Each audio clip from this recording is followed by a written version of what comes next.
Hey everyone, Rich here, coming to you live from the heart of Silicon Valley, right here in downtown San Jose. I just wanted to show you in the background. It's the same place as the last video, but we do have Adobe and Zoom right behind me here, so we are indeed in the heart of all of it, where the magic happens for computer science. So yeah, I listened loud and clear to you guys, and I know that many of you were frustrated with the video issues and the audio issues from last time.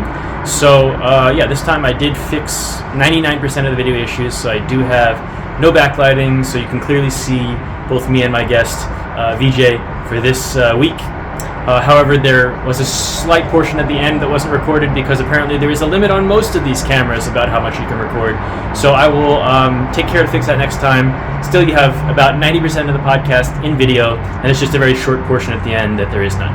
So yeah, fully enjoy that. It's a beautiful day here, very sunny as you can tell in Silicon Valley, so I will be probably providing you with some videos of the pool here in my living community so that you can be a little bit jealous of the wonderful weather that we have right here in this region and the types of stuff that you could be doing if you were here.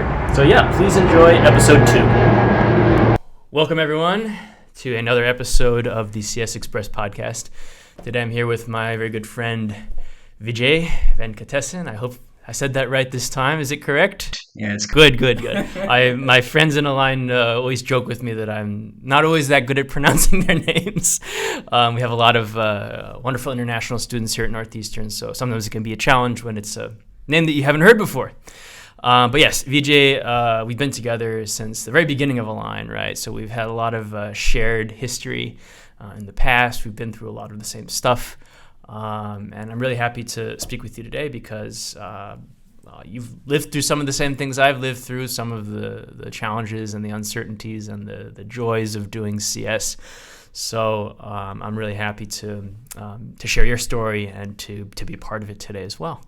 So yeah, would you like to maybe start by introducing yourself and just sort of telling the world a little bit about who you are, maybe what your background is, and what you bring to the table?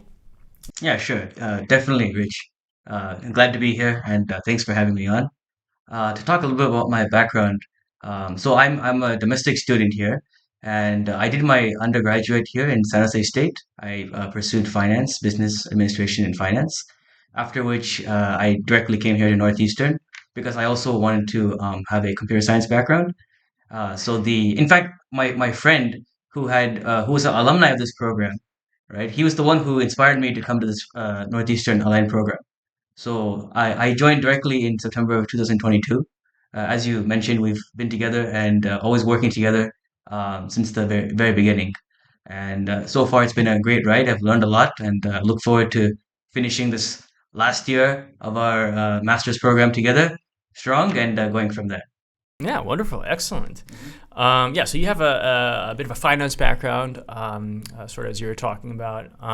What sort of made you want to shift into CS from finance? I mean, everyone has a really interesting background in this program as well, but what sort of made you want to make that shift? You know, I guess that was my first question that I would have for you. hmm Yeah, definitely. I think finance is a great field. That's why I pursued it in my undergrad. But like, I definitely feel that in today's world with how fast technology is moving. And in fact, also I just want to point out, I'm from. I said I was a domestic student, but I'm also born and raised in San Jose itself, right? So I'm from Silicon Valley. I've been here all my life. So I've seen the emergence of the tech field and how fast it's grown. So I think that definitely, finance is a great avenue because after all, it's prevalent in all industries that we see. But definitely complementing it with a computer science background is definitely, a good choice in my opinion. Awesome, man. Yeah, I mean, it's true. I mean, I think that no one will argue with you that all the fintech startups and things that we're hearing about, right? There's a big market for this sort of combination that you're talking about between CS and finance. And this is a question that I was asked when I first was applying to this program, and maybe you got the same question on your essays and things like that. But I'm sort of curious to know, there are people who come to Align, there are people who come to Northeastern, and they have this sort of idea that, I tried some field and maybe it wasn't exactly what I wanted, so I wanted to start something new. Other people who say, I know what my passion is. I've had this sort of thing. I really had a good time doing what I did before, but now I'd like to move into, combining that with CS and sort of, once I get my CS degree, I'm not going to leave behind my previous background, but I'd like to really take my previous background and raise it to the next level. So do you feel either of those sort of cases correspond to you, someone who, is the first case being, I want to move to a new thing, and the second case being sort of, hey, I know what my old thing was good, but I want to combine it sort of with this new field that is also really interesting to me. Do you think one of those is closer to who you are today? Yeah, definitely. I feel that it definitely is a mixture of both. I mean, on one side, definitely being in this master's computer science program, I've really gotten passionate about this computer science subject. I mean, prior to coming to Northeastern, I had done a little bit of programming beforehand in Python and Java, but I never really, went bare bones into the field to really understand deeply how computers work. How we can write different computer programs in different programming languages. So I would definitely say it's a mixture of both. I definitely want to pursue a career in computer science. And I also think that maybe throwing in finance there would also be helpful. So definitely when I graduate, I look, to pursue a role in the software industry. But if there are roles that are at the cross section of both computer science and finance, I'm open to them as well because I think that those are both viable options. Nice, man. Yeah.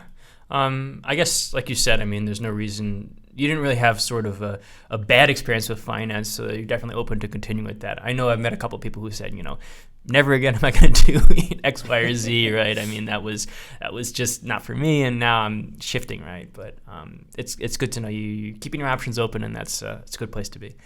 So we've seen a lot of the same stuff together. I want to sort of jump right into the fire breathing dragon here, right? I mean, I think I know what you're going to say, but we lived through it together. What was the hardest part? The thing that killed you? The thing that knocked you out? The thing that made you even sort of say at times like, "Oh, geez, I don't know if we're going to make it through this." This program. Is there something that comes to mind? I think I know your answer, but is there something that comes to mind for really something that knocked you out and that was a huge challenge that maybe people out there might want to know if they're thinking about doing computer science and think, oh, maybe it's not so challenging. Is there something that you'd like to say about potential challenges that lie ahead? Yeah, sure. I would probably have to say that during our first semester here, I remember both of us, we took discrete math and Python. So, I mean, Yes. yes, I remember that discrete math especially was very challenging for both of us. I think that we both had come from different fields, and suddenly to adjust to the environment, definitely there is a steep learning curve when we came here.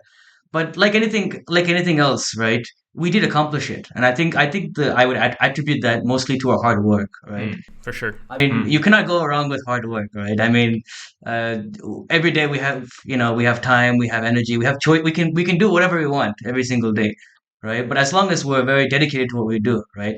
And plus we have all the resources here. That's one great thing I like about Northeastern is we can go to office hours. There are TAs available. You have friends. You can maybe search online if you don't understand something. You can search online and then clarify later, right? There are so many resources available to you, right?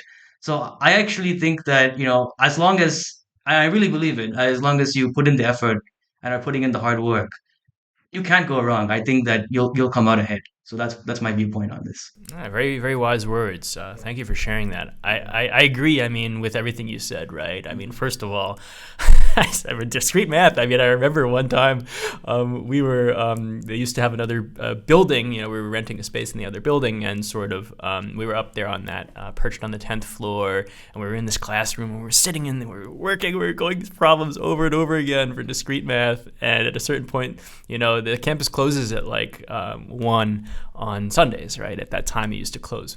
And the security guy just took one look at us and was like, those guys are not going anywhere. And she just went right past. She just waved to us and said, hey, when you guys are done, please, lock up and go out. And I don't know how long we stayed.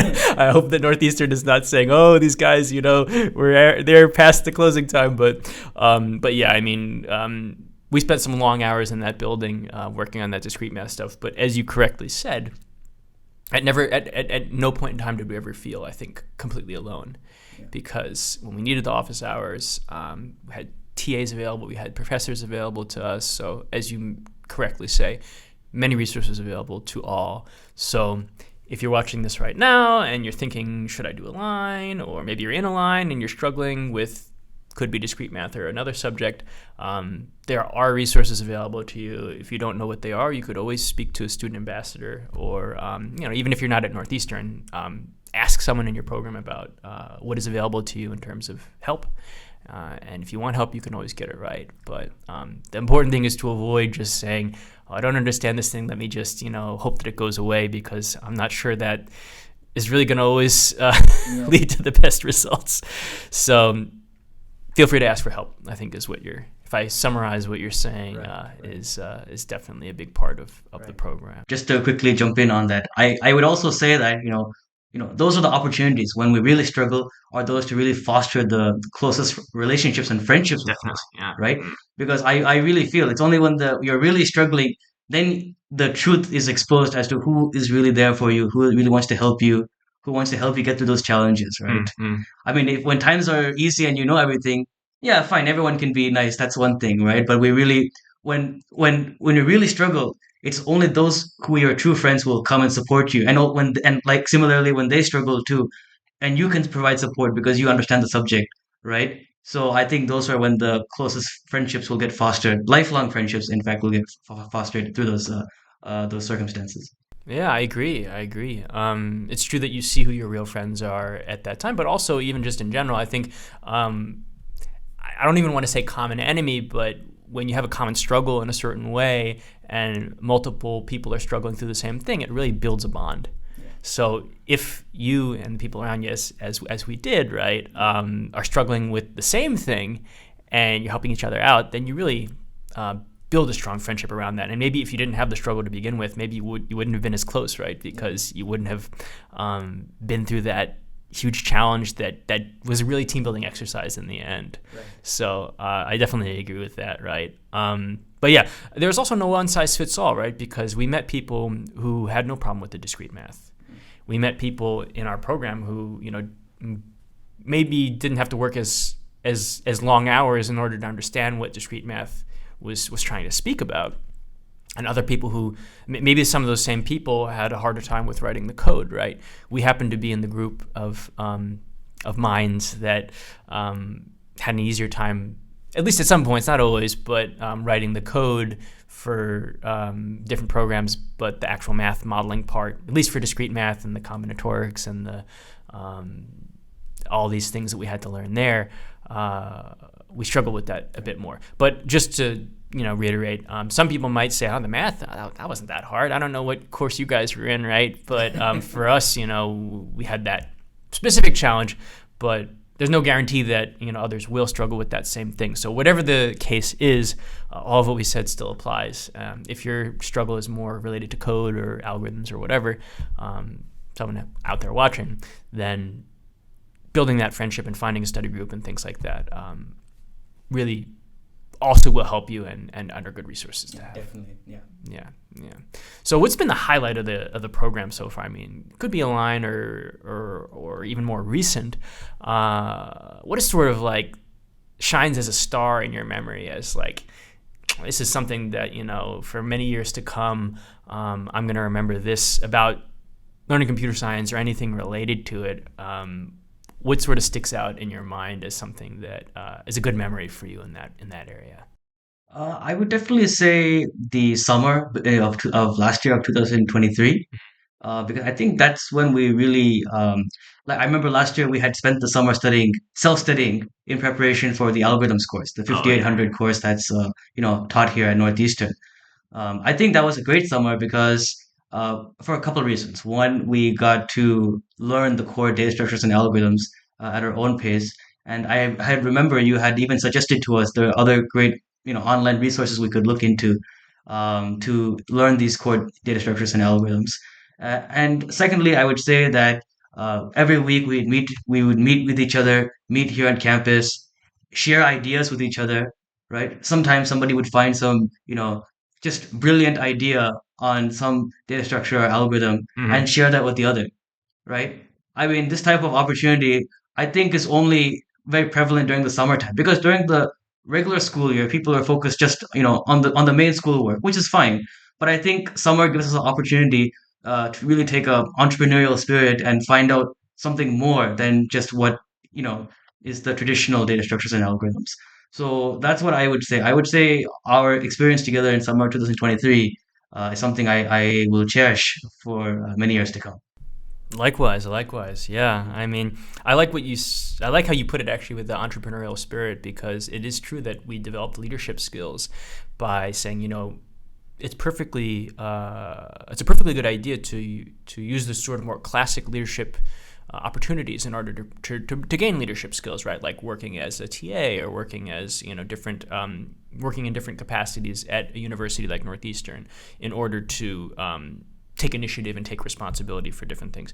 But like you said, we didn't even need a job necessarily in order to teach us like those skills of coming in and saying, okay, well, everyone needs to learn this. I'm going to take the initiative here and I'm going to show everyone what I did. I'm going to spend a little extra time doing that, and I'm going to teach it to everyone else, because my learning doesn't just stop at I understand this. It stops after everyone understands, and sort of bringing that team up with you when you learn something new, something that you did really well as well during the summer. So I can vouch for that.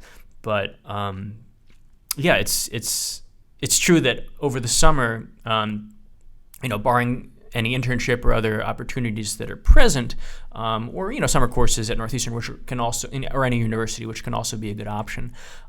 Taking that time over the summer to relax and recuperate, but also to meet up and continue studying in the own capacity that you have, can be a really good option. And lastly, I mean, as we spoke about discrete math, it really sort of hit us on the head, right? So, I mean, taking a little bit of time to pregame, as we say, with the subject and just say, okay, let me find some videos on resources such as Khan Academy on YouTube, or other resources such as certifications on edX, on Coursera, watching some course, going through all those lectures on a certificate program can be a great way to say, okay, well, when I come in the first day, I might not yet understand everything in the course, but at least I have an intuition about where things are going. So I'm not going to be totally lost. When we came into discrete math, we literally looked at the board. I was thinking, this is kind of like ancient Greek looking at this. Well, was kind of like ancient Greek because there were Greek letters too.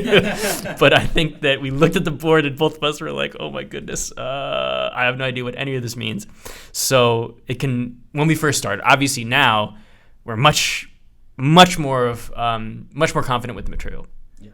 But I think that for anyone who is starting a new subject, whether that's algorithms or discrete math or anything in between, taking some time to watch some videos about what that really is, and also gauge your interest, right? I mean, you can take time over the summer to say, I don't know what class I want to take next, but if I have 3 options, let me watch a couple lectures from other universities just to see sort of what the subject is about and see, am I more into AI? Am I more into web? Am I more into databases? What is my next move? And maybe if I really feel more drawn and I love this, AI stuff, maybe I should do that, even if some of my friends have decided to take a different class. Mm-hmm. So, well, it's what we did, and I think it can work for a lot of others who are just getting started too. In this field. Yeah. And definitely, to just add one more point, I would say that, whenever we struggle, right? Sometimes, and because we both have experienced this, right? Oftentimes we sometimes think, oh, I'm the only one who's struggling with this subject. But clearly that's not the case, right? Yeah. I mean, we've been here now for 4 semesters, and I cannot recall not even one time where it's just, oh, you're the only person who's struggling with that. That's never the case. It's never the case, right? If we're struggling with some assignment, there's like 100% guaranteed somebody else is having the same issue, and now it's just a matter of seeking and getting the right guidance and help to resolve the issue. And I think that's a key point. I just want to add here, right? For anyone who's considering this program, or anyone who is currently in the program, right, is to always keep that in the back of your mind, right? You can do your best, and you will run into difficulties and struggles, but you're not the only one who's running into them. Okay, other people have the same problem, so just gotta calm down, relax, work together, and we'll solve it together. Agreed, 100%. And even just to tie that whole point, to tie that through, I'd say that if you ever have a question, don't keep the question to yourself, right? I mean, you've definitely been a perfect example of that. But if you have a question, ask. Professors are always happy to answer your question, even maybe in a company environment or other places, right? If you have a question, it might not just help you, it might help other people around you. It might actually clarify things in such a way. Maybe you found a mistake or something, right? I mean, feel free to ask questions. Don't struggle. Basically, never struggle alone. There's always somebody out there who has the same question as you, because you're not the first person to do a computer science program, right? And yeah, I mean, you're definitely not the only one in the room who's struggling, regardless of what class you're in, regardless of what level you have.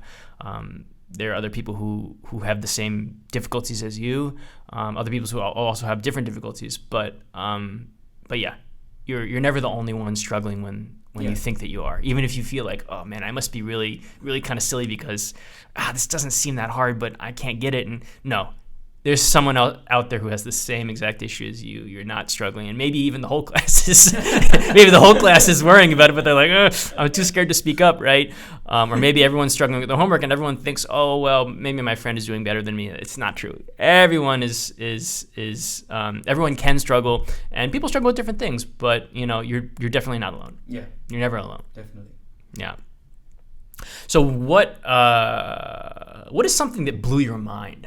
This is a question I have. I think I know my answer too, but what is something that blew your mind? Like, I mean, you came, you started, you did these sort of introductory classes, you're learning how to code in Python for the first time. Something that blew my mind. Something that you were Aside from your coding skills. well, I don't know if that really counts, but yeah, I don't know. Maybe you come in and you say, wow, I always thought, or up until now, I thought that CS was this, and all of a sudden, like that's just wow. I'd never thought about it in that way, but now I can't, like that meme, right? You see, but I cannot unsee, right? You have something that just totally reshapes your understanding of the field. You have something like that in your past. Yeah, definitely. Like I have a couple examples, like concepts.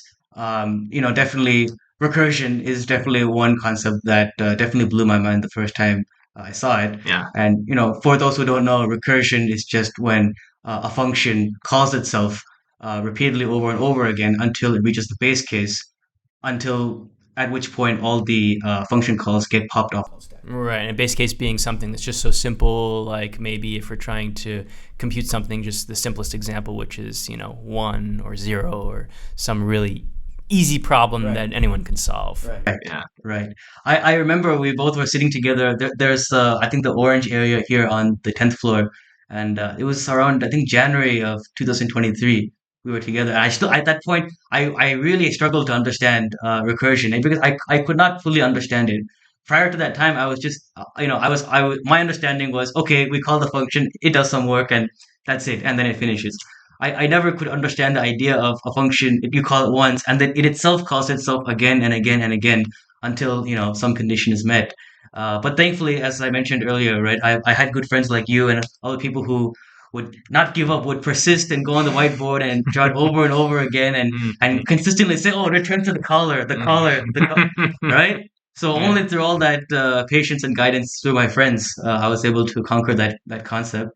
In addition, another concept that I would say that blew my mind, and something that I'm still want to learn more about, is bit manipulation, right? So whenever we to talk quickly about that, right? As we know, bits can either be 0 or 1, and that's how our computer understands information in terms of zeros and ones. Right. Like that, Yeah. right? Binary numbers. Yeah, binary numbers, exactly. So I think that bit manipulation, I never understood. I found it very fascinating how bit manipulation can be used to solve many questions, many coding questions, especially when it's about making choices, right? Or there's a good example on LeetCode, which is a website where people can go and solve any coding questions, right? That bit manipulation technique can be used to solve many backtracking related questions. on lead code. So I would say recursion and bit manipulation were two things that really blew my mind, and I still want to learn more about. Very cool, man. Yeah, I mean that definitely sounds like some good candidates for things that might blow someone's mind. Yeah, I definitely know the thing that really did it for me was thinking about memory and pointers. When we were in the systems type class for Northeastern people out there, it would be the 5008 class, and thinking that like, okay, okay, I think I understand. I have this concept in Python of a list, or whatever. I have all these things. I just sort of put them in and I replace them and I set them to a variable. And then one day you're like, all this stuff is stored sequentially in memory. It's just this long like array or a list of information. And if I want to change like your name, I want to change the name from Vijay to Rich, then I find where that stuff is stored in my computer's memory, which is this big giant block of stuff. And I just go to that one specific spot and I just erase it and put something else in there.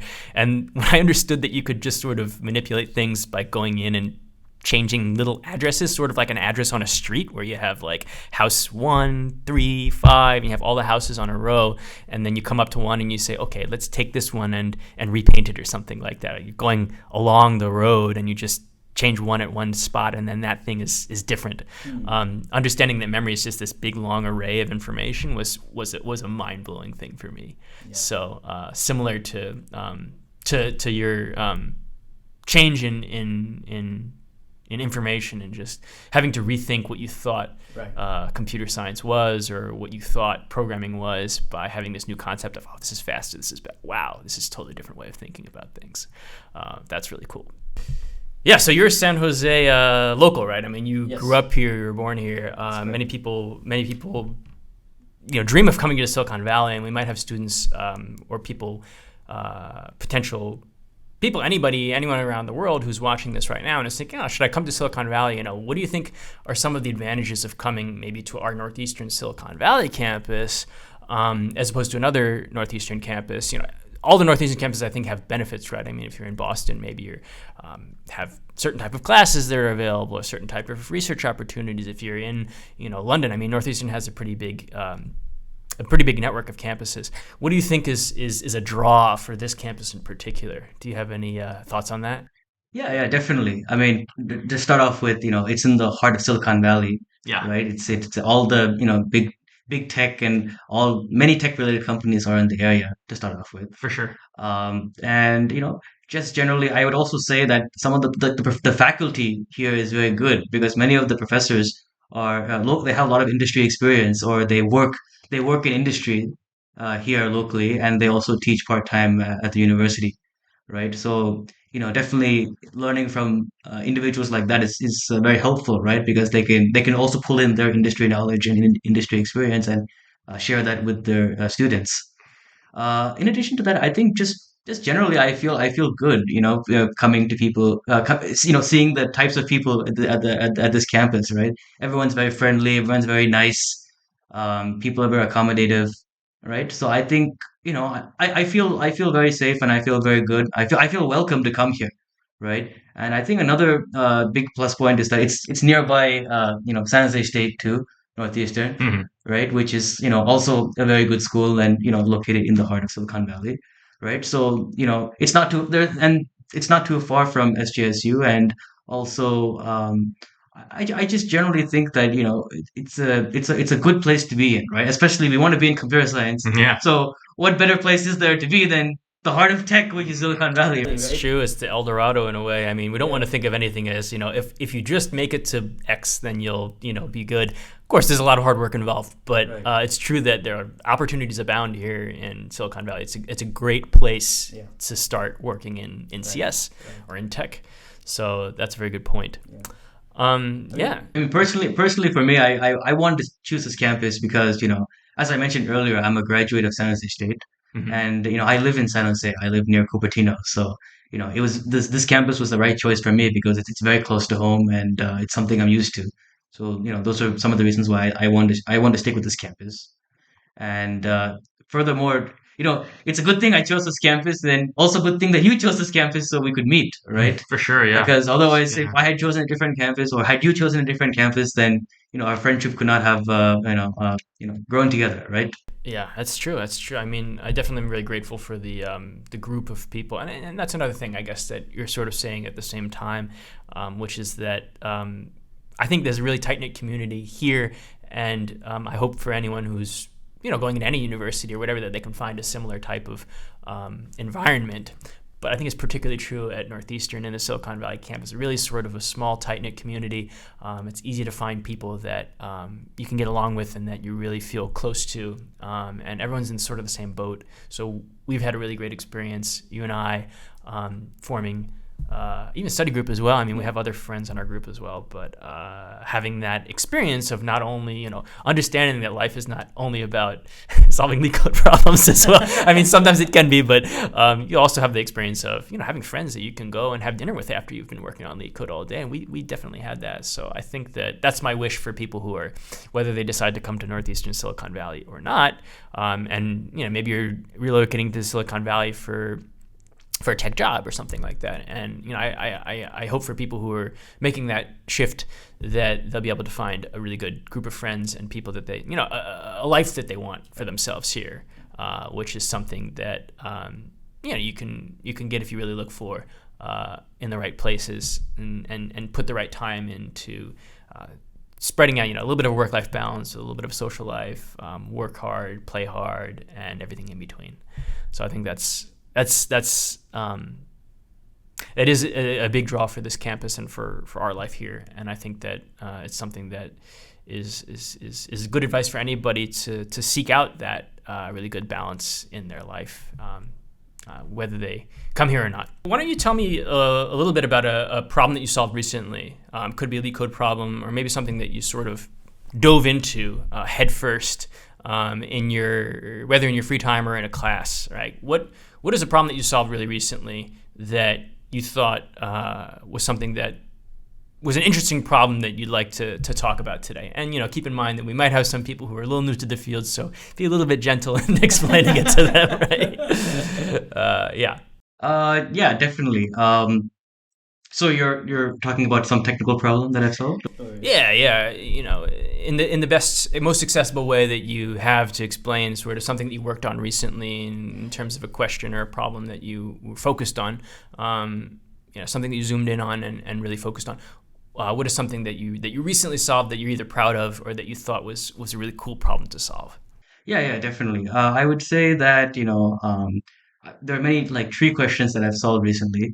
Like for example, the level order traversal of a tree, Hmm. right? So the question is you're given a binary tree and you're asked to return the level order traversal of this binary tree. That's the question. And for those who don't know, a binary tree is a type of tree data structure, right? Where uh, every node will have at most two children, Hmm. right? Yeah. Right? And in terms of level order traversal, it just means that you know the values of the nodes of that are in the tree, they should be printed. The top node, and then the next level, and then followed by the next level, and so on and so forth. That's the level order traversal. Just to fill in everyone on what the question is asking. Sure, and just really quickly, maybe to add a little bit on a tree, I guess, as a data structure. So a data structure stores information, Right. and a tree in computer science is kind of like a family tree that people might know, where you have sort of like maybe you have two parents, and then you have a child, and then maybe you have multiple children at different levels Yeah. of the tree, and then you have grandparent level and the parent level and the child level and the Yeah. grandchild, and so on and so forth. But won't get into too many details about that specifics now. But if you don't know what a binary tree is, don't worry. But a tree stores information in sort of a hierarchical way. Yes. Please continue. Sure.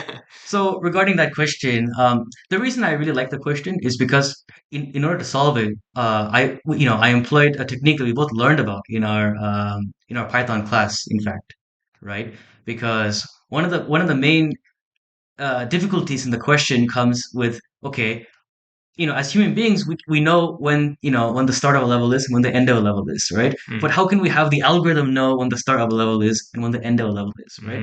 And particularly, I really like this question because I employed the same technique that we learned about in our Python class, which is we can use an end of level marker, right? Yeah. Right? Because, we can use the queue data structure, right? Which is a first in, first out type of data structure here, right? And, just, add the root to the queue along with, for example, if this is done in Python, we can add none, the none keyword to our queue, and that can indicate when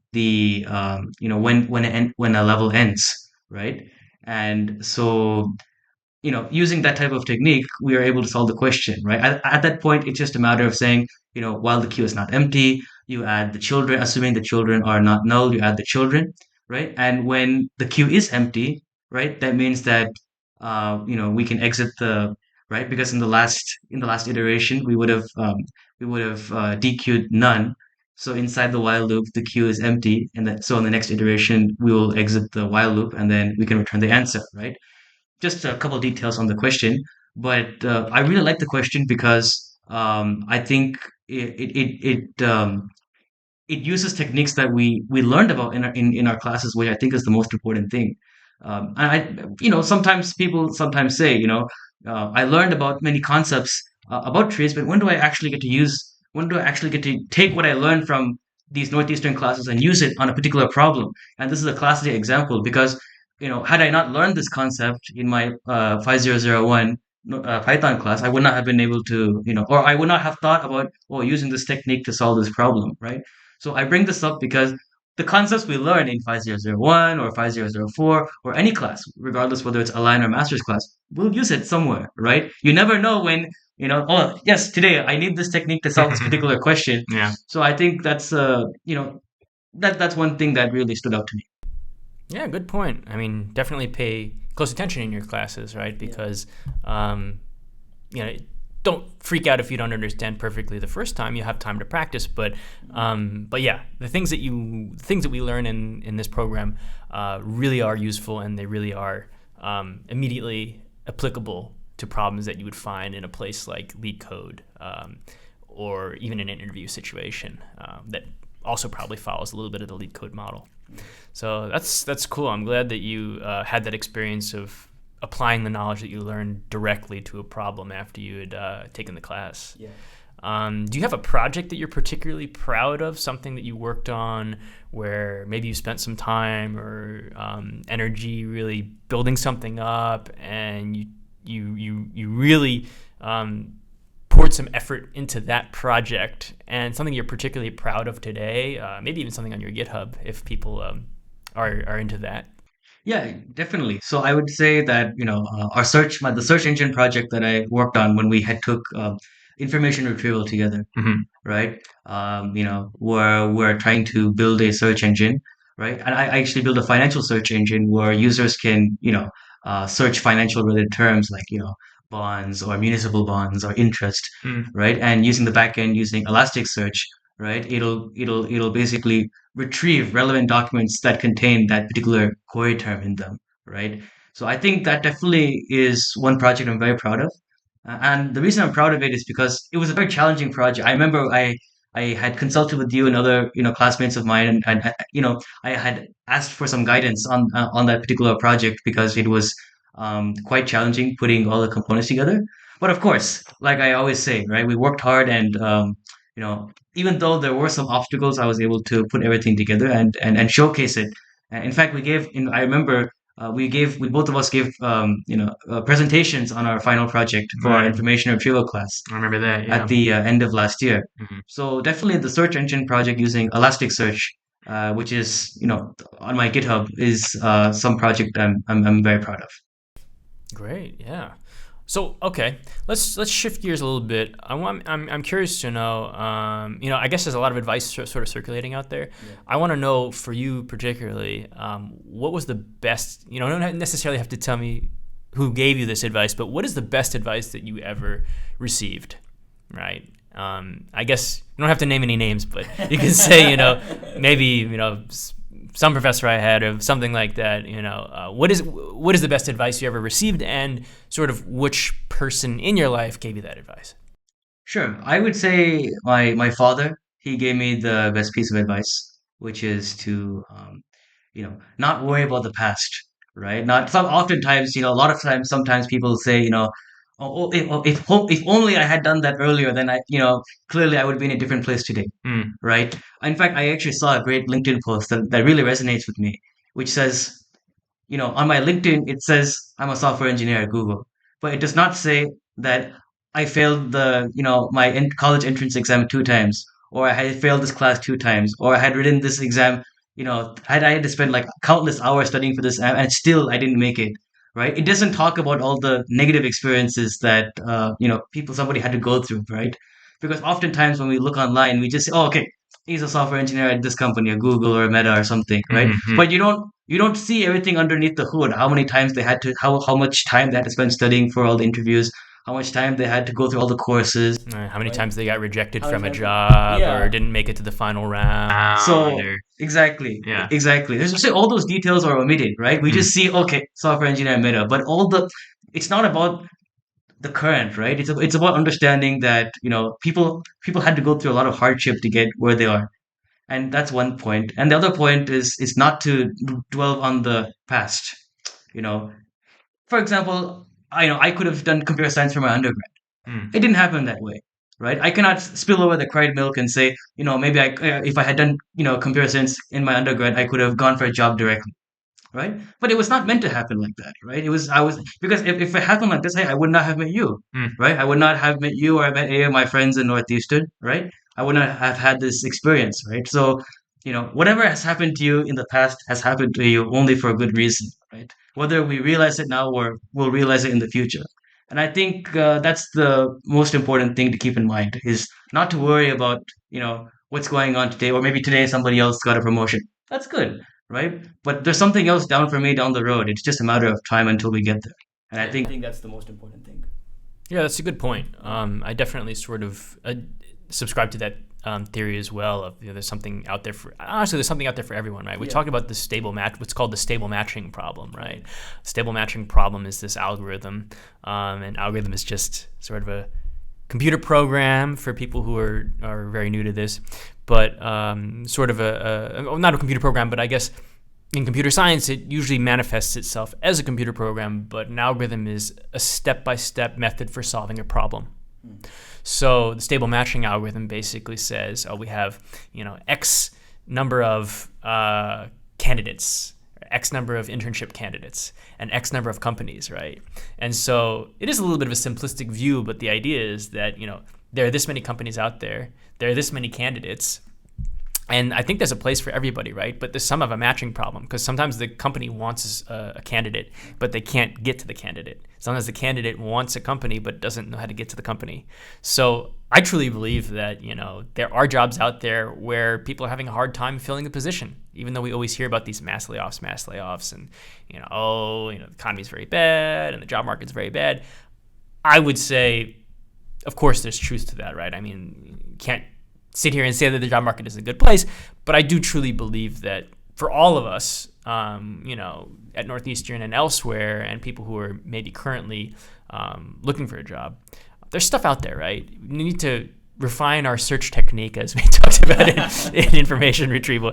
But, like you said, there's something out there for everybody, and it's really not worth comparing yourself and saying, oh, so-and-so got something, and maybe they're just a better programmer. It's just get that out of your mind, honestly. Of course, it's natural every once in a while to compare yourself to others, but definitely keep it in check and just say, okay, well, if that person is at, X, Y, or Z company, what can I do to get there? What can I do right now to move myself closer to that goal? As opposed to saying, oh, well, shoot, he has the job, she has the job, I don't have the job.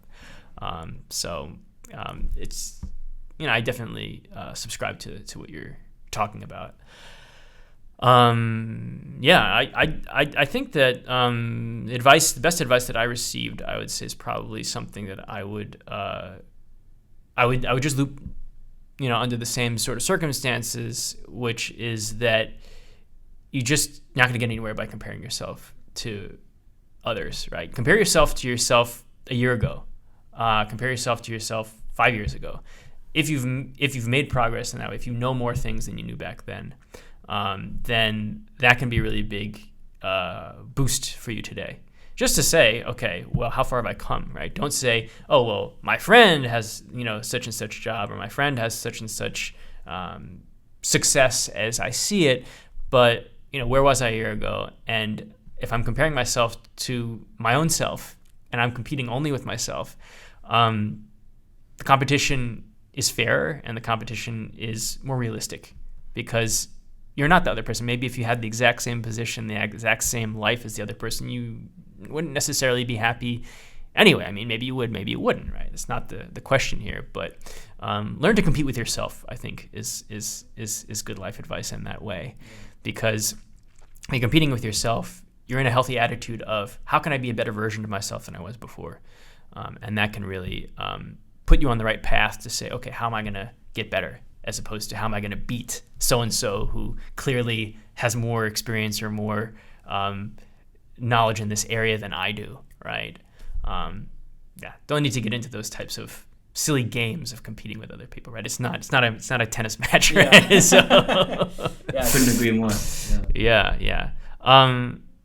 So I kind of want to flip this on its head, if you agree with me. What is sort of, and this is something that I want people to hear, right? I know what I think I'm going to say, but what is sort of advice that you think you heard from somebody, or maybe you hear it all the time, right? Something that somebody always says, oh, you need, this is the template that I have, which is that if you want to get anywhere in CS, you have to blank, right? You have to, okay, I don't know, whatever. You have to move to Alaska and work in the fields. I don't know, something random, right? But what is sort of the worst advice, the worst advice or recurrent advice that people give you that you say, okay, I've heard you, right? I know everyone says this, but I don't necessarily think that's the best way to go about things. And maybe you've seen that through experience, or maybe it just doesn't resonate with you. And you think that for people who are entering the field, okay, people are always going to tell you X, but you don't take it with a grain of salt. You don't have to necessarily take it. Right. Yeah, definitely. I would say that, people think that they need to be like some sort of crazy genius to be like, computer people, right? And computer science people. Oh, you're in computer science. Oh, you must be some genius. Yeah. But, that's just not true, right? I think that computer science I think every person should learn computer science, mostly because it just changes the way you think, right? I think that's the most important thing, right? It's not to say that, every day I need to, reverse a linked list or something like that. Fine. You can reverse a linked list, you can reverse a linked list, right? It's the fact of, if you're given a problem, how do you logically break it down and think about it carefully, right? I think that's the key component of computer science, right? Because oftentimes, in day-to-day life, we make a lot of assumptions about things, right? And in fact, for anyone who's new to the field of computer science, you'll see that oftentimes when we solve computer science problems, the first thing we do is we ask clarifying questions, right? Why do we do this, right? Because there's a lot of assumptions that we want to clarify. Okay, can I assume that the input is all integers? Can I assume all the input is all floats? Can I assume that the tree is not null, right? See, you only think like that, right? You would only have that type of thinking, right? Of thinking about all the edge cases, about asking clarifying questions, about understanding what are the assumptions that I can and cannot make, right? And how to strategically talk about, because sometimes we can solve the problem, but in computer science, everyone will hear, okay, you solved it, but could you solve it in a more optimal way, right? Or could you make the time complexity better? See, all those things, right? They make you think in a rational way, right? So if you're given some new problem, you can break it down slowly, rationalize, think about it, and then come up with a good solution. So I think that the notion that you need to be a genius to be a computer science, it's not true. I do think that you need to have patience to do computer science. That's what I do think. Because computer science, unlike many fields, it's a great field, but it can be very frustrating sometimes, especially when you start. Because sometimes if you don't write the code the exact way, something's not working and you don't know what's wrong. You get some error or something like that. Exactly, right? You'll get frustrated and then you want to, take this laptop and smash it or something, right? Yeah. Right? So I think you don't need to be a genius, but you definitely need to have patience and resilience. Persistence. Yeah. Right? If you're calm down, read your code slowly, think about it, have patience, and think strategically, then I think that's why I think anyone can do computer science as long as they're willing to put the effort to do so. Yeah, I like that patience and also the adjective that you use, which is calm, right? Yeah. I think the idea of maintaining your calm is an important thing because you might start out the first time you see an error and you're working on your homework or you're working on some project at a company and you have some unknown error, you might immediately move to this state of panic and anxiety and say, oh my goodness, am I ever going to be able to fix this? Oh, it's due tomorrow. Oh, I have to push this code by the end of the week and I have no idea how to solve this.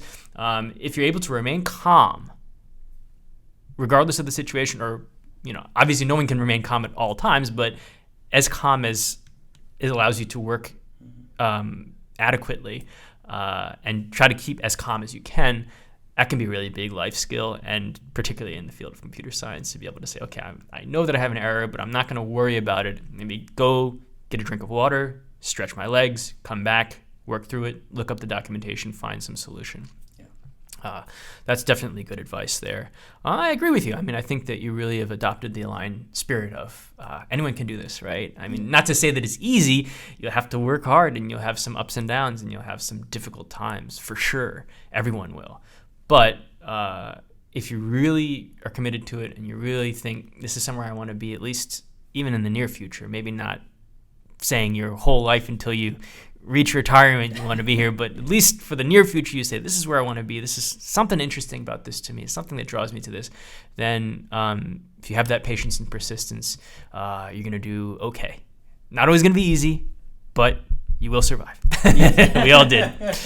I'd say an important thing to guard against too, this is something that I hear a lot in terms of quote unquote bad advice. It's not necessarily, once again, I don't think there's any such thing as terrible advice. Once again, you don't have to be a genius coder in order to succeed in computer science. There might be people out there who are, and that's a perfectly okay place to be in, and they have their own path and they have their own challenges, right?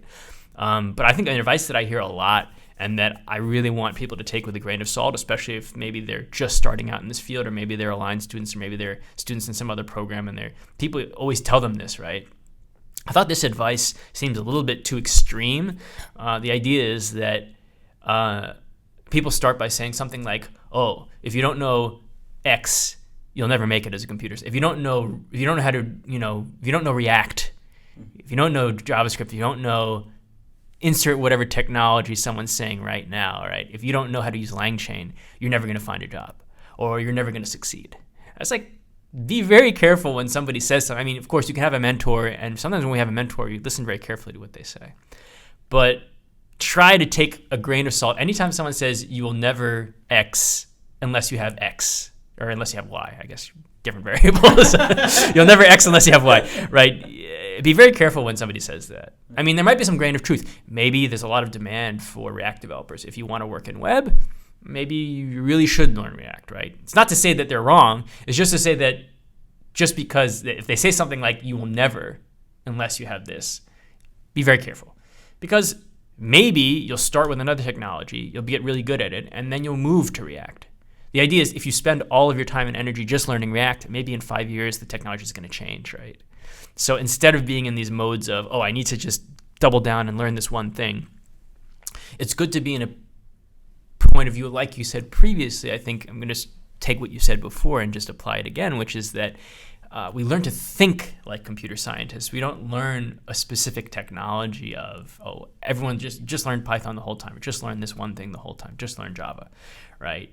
We learn to think like a computer scientist. And once you learn one programming language, it becomes a lot easier to learn a second one. Once you know two, much easier to learn three. Especially if you start with something like Python, you get your bearings, and then you move to something like C. Well, after you know C, it becomes very easy. It becomes very easy to learn something like Java after you know C because, at least I can't speak for everybody, but once you know C, you've been through a really, really tough time because you're dealing with all these pointers and these very sort of old school things of having to really think like a machine. You can sort of move to these languages with more abstractions. Abstraction is just sort of removing some of the details and the nitty gritty. But I've even had people tell me, it's like, I feel like I've learned a lot about NLP and stuff. I've had some people tell me something along the lines of like, you've done such and such an NLP. Fine, you've trained a language model. Did you do like individual, like, split things up and write the CUDA? And I'm like, okay, well, it's the equivalent of saying like, oh, you know how to drive a car? Yeah, so what? Do you know how to take apart the engine? Oh yeah, well, you know how to fix the carburetor? It's like, okay, if you know how to fix the carburetor, cars don't even have carburetors anymore. I mean, maybe we're going to be electric and we don't know, right? So the idea is if you just focus all your energy on this one little aspect of, the engine of the car, maybe it's better to know how to drive, because literally if you know how to drive, you can go places. Right. So computer science is sort of similar. I would say, take with a very fine grain of salt people who tell you, as previously said, if you don't know X, you can't do Y. And then also take it with a grain of salt when someone says, oh, well, you've done it in Python, but have you done it in a quote unquote real language? Or you've done it in this way, but have you really delved under the hood and written it by hand and done everything from scratch, right? Then again, once again, grain of salt, because it can be very instructive and very informative. We've done some things from scratch. In some of our classes, we've learned how to really program these things from scratch, right? Things like naive Bayes we did from scratch. It's really nice to see sort of how we deal with these, how we store parameters as vectors. And don't worry if you don't understand the terminology, but how we sort of store parameters as vectors, how we compute things using dot product, and how we compute these probability scores and use things like logarithms to prevent underflow and things like that. I mean, these are things that are useful to know, and really once you know how it works under the hood, you're able to execute better. So you shouldn't, once again, don't take my advice of not taking the advice. Listen to the advice, listen to everything everyone says to you, but sort of decide what's a priority for you. Yeah. Maybe your priority is to delve under the hood and do this stuff from a mathematical point of view. Maybe your priority is to really build systems or build an app or something like that. So you don't always, I'll just finish with that advice. And for this part of the conversation with that advice is saying you don't need to listen to everything someone else says because their path might be different from yours. Listen to things and prioritize them based on what you feel is the right path for you. And that's another piece of advice that I would give our listeners. Yeah, definitely. Yeah. I definitely, agree with you, right? Because it's about choosing a path that works for you, right? Not just, trying to follow the herd and go the path that just because everybody else is doing it, or just because somebody else is doing it. Yeah. So, yeah, definitely. Yeah. Well, cool, man. I mean, is there anything else you'd like to add to the end of the conversation? We've talked about a lot of really cool stuff. Any last-minute advice that you have? Someone's just starting out in a line, or even somebody who maybe doesn't do Northeastern, but maybe they just joined the tech world, or maybe they're trying to become a computer scientist, or somewhere out there in the world listening to this right now, and they say, I'd really like to work in tech, or I'd really like to be a programmer, I'd really like to work in AI. Is there any advice that you'd give them that would apply to anyone, regardless of field, regardless of objective, things that you think would help them find their way starting out? Yeah. I mean, well, enjoy your time here, right? It goes by fast, right? I mean, they say it's a 2.5 year program, and I remember we both had started around the same time, and now we're almost just a year out from graduation, right? So I mean, time really flies. You can do it, even if you think you can't do it. I mean, there will be moments when maybe I shouldn't do. Even I had those moments too, right? Self-doubt. Maybe I should. Maybe let me go back to finance. I don't know. Let's maybe just go live Go back, revert. live on an island somewhere. Right? Get out of here. Right? Just completely leave the field. You'll be fine. You'll be fine. Try to get the most out of the program. Study, learn a lot, have a good set of friends, and yeah, there's nothing stopping you from finishing this program except yourself. Mm. If you put in the time, put in the effort, you'll be fine. And if you don't, well, hopefully don't do that and do the first option. But right. So as long as you study and are true to yourself, I think that regardless whether it's this master's computer science aligned program at Northeastern or any program for that matter, you'll be fine, right? Oftentimes the difficulty it's not from other people, right? It's from our own self. Think, oh, can I do it? Can I not do it? Just take all those thoughts and remove them, right? Just have a clear thought. Okay, I have to do this today. Okay, I'll spend some time studying it. I'll figure it out, and you'll be fine. So my piece of advice, to conclude would be, you can do it. You can do it. You can do it. Good. Well, thanks for taking the time to speak with me today, Vijay. And yeah, I look forward to many years of friendship to come. Yeah, likewise. Thank you, Rich.